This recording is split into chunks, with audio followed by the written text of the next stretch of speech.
Hey everybody, it's Drew live backstage at Carolina Rebellion 2016 with a Nameless Ghoul from Ghost. How you doing, sir? I'm fine, thank you. Now, you guys obviously have the whole image going, the very satanic kind of thing. How real is that? Depends exactly on what you mean. Well, we're in your dressing room here, and I don't see any sacrificed ghosts or goats or anything like that. Does anything like that ever actually go down? If that is your definition on real Satanism, then we are not real Satanists. Fair enough. Well, let's see. I just got to clear that out, just in case there's anybody that's getting a little uppity about that kind of thing. Did you find when you guys started out that was more of a hindrance or more of an attraction to people? The whole image and the masks and all that good stuff. To begin with, we were part of the sort of underground movement where anything satanic or occult is very, very, very, very common. So the shock value was very low. Even here in America, do you guys get protests and stuff like that?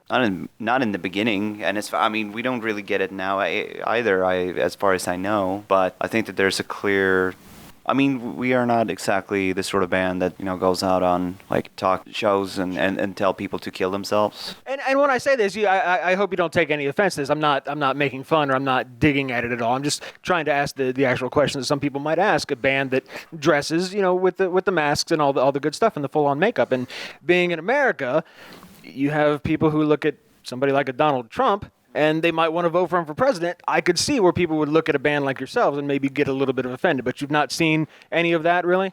Not to the extent that people probably think we have. I just think that people in general are, if anybody devotes more than 2 seconds listening to what we're saying and what we're singing about, they notice that you can't really object to it the same way that you could in 1991 with Deicide or something. It's not really the same thing.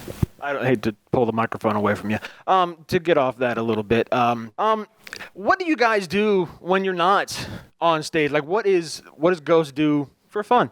Sacrificing virgins. So not ghosts, damn it, goats. It's virgins. That's the plan. Mm-hmm. Yeah, and we fuck them. See, there you go. That's the other question I wanted to ask you guys. With the masks and everything, is it easy to get groupie chicks, or do you just walk amongst them and they have no idea what's going on? Sometimes you get a little upper hand because they might know who you are, but otherwise you have to rely on your charm, as everybody else. It never worked for me, man. I have a microphone, and end up.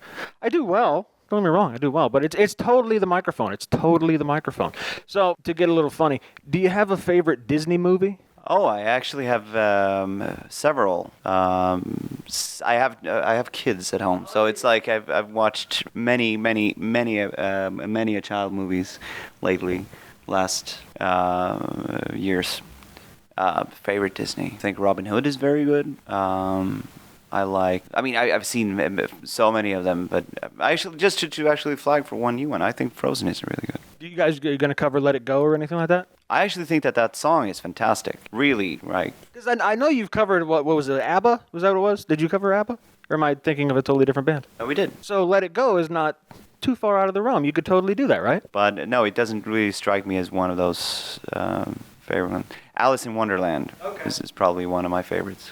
Now, you said that you had kids. Are they allowed to see what you guys do? Because, do they understand some of your lyrical content and all that stuff, or are they not old enough to get it yet? Or are you going to shield them from that when they get old enough? No, I'm all for... the word liberalism obviously means a lot, or it can be to each his own, it's in the eye of the beholder. But I'm trying to sort of keep a somewhat of a straight line where, it's always hard being a parent when you're actually trying to... my kids are not old enough to hate school, but they will definitely come to a point where they potentially might. And I will be facing a lot of trouble at that point because, I started hating school when I was in 4th grade or something like that. And I started to rebel very early, and basically my whole school after that was horrible. And I've always been very, very against everything. And now you have to learn, or you have to teach others to basically be the opposite. But you're really trying hard not to become a hypocrite. But I also try to tell them that your lives are different than mine. I'm not saying that yours is good and mine was bad, but I'm just saying that you don't have to do what I did.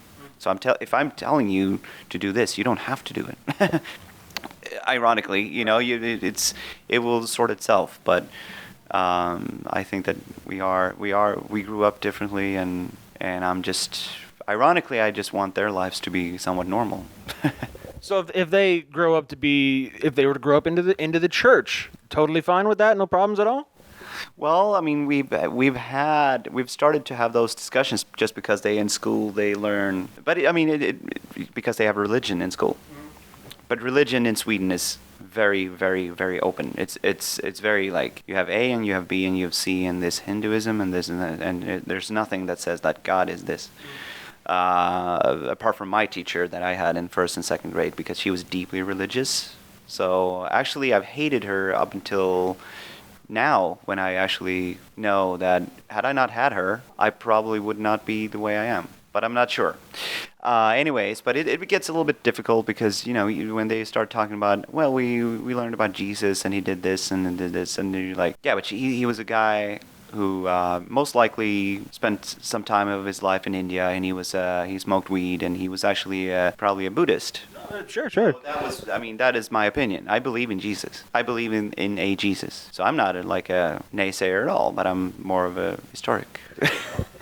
Do you guys? That makes life difficult if you want to, Do you guys hate these religious questions that I've been asking you, or are you tired of that now?